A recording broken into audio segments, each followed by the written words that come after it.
Hi, Dr. Walker. Hey, Dr. Liu. This is the DR 3.1 of Second Wind. I'm Jason Smith, mechanical engineer on the team. Nate Geller, mechanical engineer. Connor Deng, electrical engineer. Omar Garibay, mechanical engineer. Saifu Joe, computer engineer.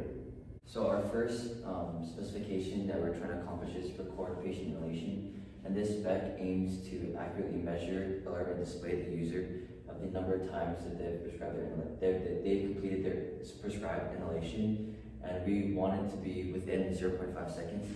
And here in this video, as you can see, this is a test at 2,000 milliliters. That when the piston reaches, you can hear from the buzzer and see the count increase almost instantaneously.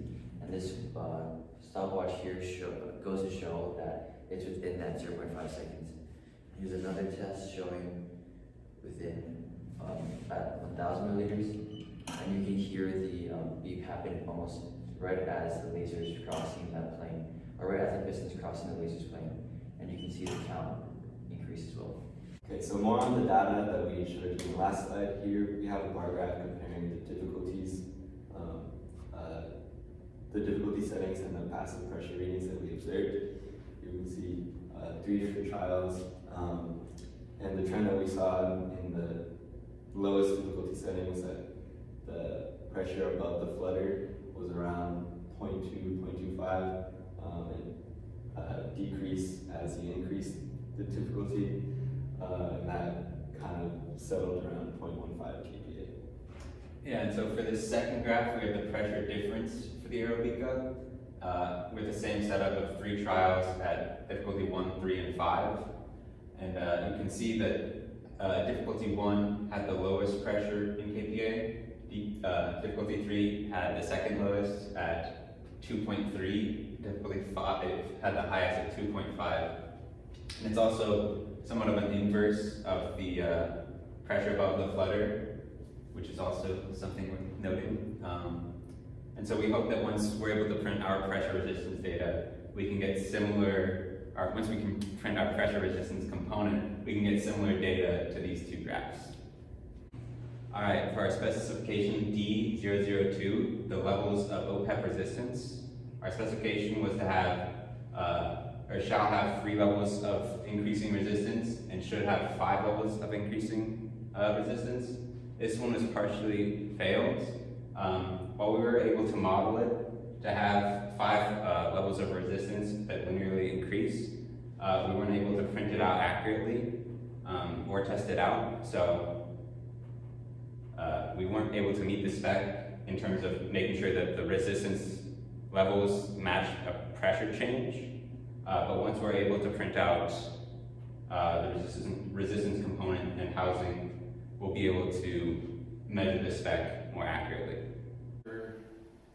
Specification D003, multifunctionality. We need the incentive scrubber to be functional without the additional module, the OPEP module, and the electrical housing piece.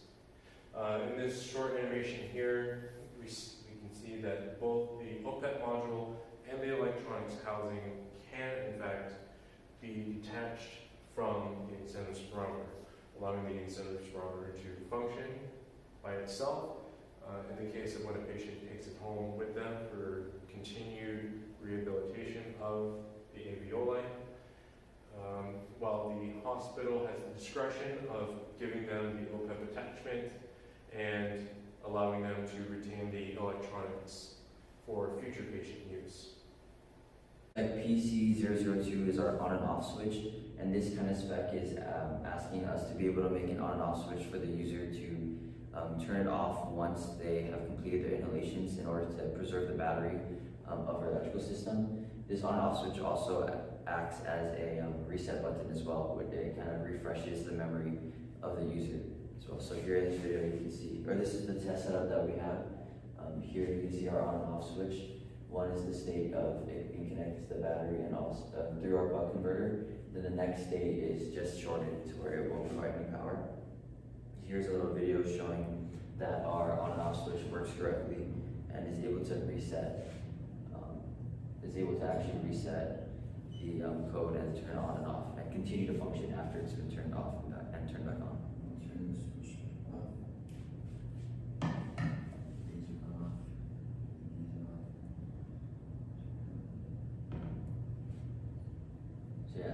see, I just flip the switch and it turned back on. Yeah. So with this test, we partially passed because we know it'll work on our PCB board because we have it on a breadboard, but we haven't actually been able to test it on our actual board that will go into the electrical housing. So for the stronger overall dimensions, we had some difficulties with SolidWorks not playing well with the entire assembly. Even though it was entirely defined according to the software, the measuring tool that we use to try to figure out the overall dimensions of the product were not reliable in giving us false readings. So, apologize, but I did have to do some summations and approximations of the final product. Here we have the overall width, which turned out to be one of our most difficult dimensions to manage, with the handle and the electronics being a major obstacle in achieving that. However, through some clever usage, clever thinking, and even measuring of the human body for certain proportions, we were able to get our final width down to 6.86 inches, which is just barely under our threshold of 7 inches. The height was a lot more easy to measure. Just taking the overall height of the spirometer, we ended at a final 7.12 inches, which is less than our objective of 10 inches. And finally, the depth. With the addition of the OPEP, that definitely pushed the limit of what we were wanting in our final product. But approximating the major features on the full assembly, we estimate to be about 3.6 inches, which is less than our objective 4 inches. The spirometer, unfortunately, has not been able to be fully printed due to the limitations of the department right now, but these CAD models are our best bet and most sure way that we will get the final product to be the same size as this. Now looking at spec D001, the OPEP resistance amplitude, and for this one, our threshold was using the Aerobica as a reference was at the OPEP. Our OPEP shall be within 10%. Our maximum pressure in our OPEP should be within 10% of the maximum pressure of the Aerobica, and our objective was to be within 5% of the maximum pressure of the Aerobica. And we stated this as a partial fail. And then looking at the data, to do this test, we conducted 2 different types of pressure values using the manometer here. One was a passive reading and one was a pressure difference reading. And the passive reading was just a single tube from the manometer in the second chamber above the flutter to observe the pressure in an important area within the OPEP device. And so for both within the passive and pressure difference, we took 3 trials at at a difficulty setting 1, 3, and 5. You should see here, and the pressure difference test showed how much changed from the air coming in the OPEP device and compared to the pressure that we see in the passive readings. These are our averages, and this is what we're going to use to see the performance in our OPEP. Over here we have, again, the same type of test. And this is why we said it was a partial fail, because we observed the same pressure difference between the first chamber and the second chamber. So that's a sign that we're going in the right direction. However, in our passive readings in the second chamber, we observed pressure that's significantly higher than that of the Aerobica at around 0.24, and we observed a pressure of 0.91 kPa in our OPEP device, so we will have to manipulate our design to lower that pressure and get it closer to this one. Last spec that you guys get to hear me talk about is our system cost spec, and this spec is important because our product will be manufactured and we want to keep our costs as low as possible so we can make, or for our actual client. Our spec says that we wanted to get it below $75 and hopefully the lowest was, or the most that we can get it down by is $50. As you can see here is the different components and parts that we needed to purchase for the system, including the laser emitter, microcontroller, other things such as the 3 AAA batteries, the terminal blocks, also the PCB board, and all the components that are on the actual board. And as you can see here, we actually have a subtotal of $39, which makes us pass the spec.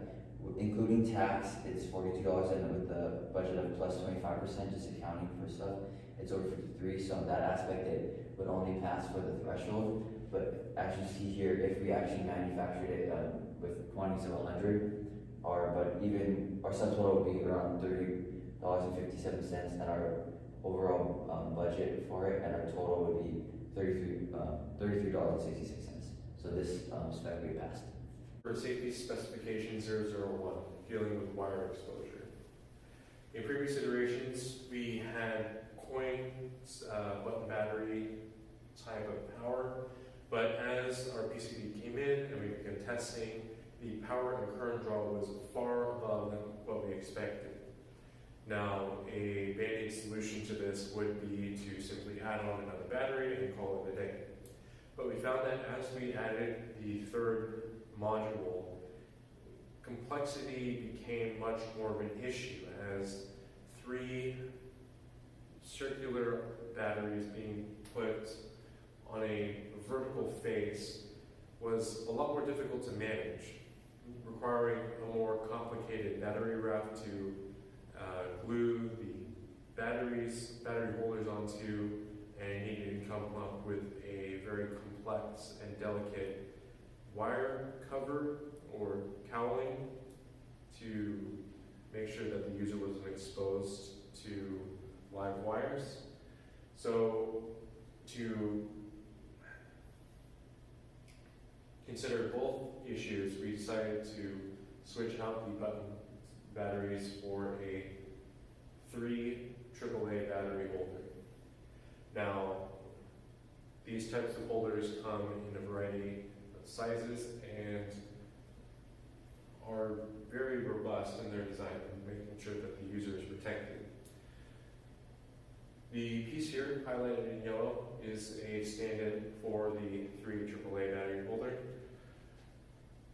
And the leads of the holder are going to be coming at the top and going to be covered by the electrical housing.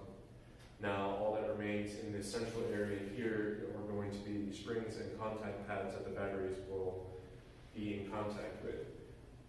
Those are of no harm to the user as they're being installed and removed after being discharged fully. As you can see here in the CAD model as well, the opening for user access to the batteries is going to be tightly tolerant so that any type of probing device that is put up against this shouldn't have any effect on the more delicate electronics inside. Now for safety feature 002, the electrical component access. As the patient uses this and as doctors maintain the device, we don't want the patient or the doctor to be exposed to any of the circuitry inside or any of the delicate components to be exposed to the outside and damaged in any way. The overall housing will be held together by screws so that the average patient shouldn't be able to tear it open with their hands. The screen is far from delicate, so we are not especially worried about that area there. The screen is sure to be able to withstand any type of typical tapping or slight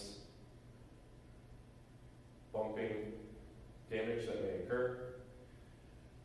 The buttons on the backside will be toleranced and placed precisely so that any switches and reset buttons that are included on the PCB will not have room for any type of probing wire to get in and ruin any electronics. The most sensitive area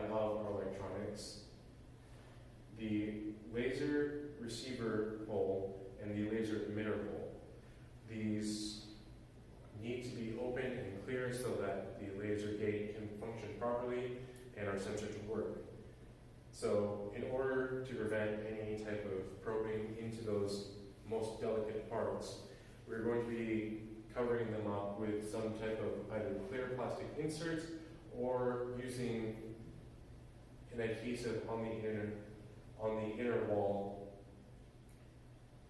along with a clear plastic sheet, so that as the doctor sanitizes the device, there shouldn't be any type of solution or liquid that gets in and damages the electronics. Furthermore, on the far side of the device here, where the battery holder is, there's going to be a battery cover with an associated screw, so that as the doctors need to maintain and replace the batteries, it will be as simple as removing the screw, removing the cover, replacing the batteries, and sealing the device back up.